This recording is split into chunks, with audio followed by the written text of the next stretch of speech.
سکتی ہے. اچھا صاحب، جب ہم فلاسفی آف سائنس کہتے ہیں تو یہ کیا مراد ہوتا ہے اس سے؟ یعنی مختصراً، اگر یہ بہت دقیق اور مشکل، یعنی لمبا مضمون ہے لیکن آپ سے یہ مشکل ہوتا ہے. میں تو سیدھا سادہ سائنسدان یونیورسٹی میں ہوں. فلسفہ سائنس جو ہم پڑھاتے ہیں مختلف شعبہ جات، تو اس میں کیا فلاسفی آف سائنس بطور مضمون شامل ہوتا ہے یا نہیں؟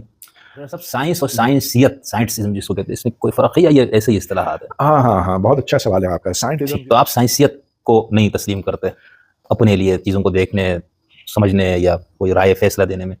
یعنی آپ سائنسیت پہ نہیں ہے، ہم یہ کہہ سکتے ہیں آپ کے بارے میں. اصل وہ ہمارے یہاں یہ جب کچھ لوگ سائنس کی بنیاد پہ یا سائنسی تفکر کو بنیاد بنا کے جب مذہبی حقائق، ما بعد الطبیعتی حقائق ان کا انکار کرتے تو لوگ یہ کہتے ہیں بھائی یہ سائنس نہیں ہے، یہ بندہ سائنسیت پہ ہے. تو میں نے اس وجہ سے کہا کہ میں ذرا سمجھوں آپ سے، یہ سوال میں نے اس پس منظر میں کیا تھا. ٹھیک.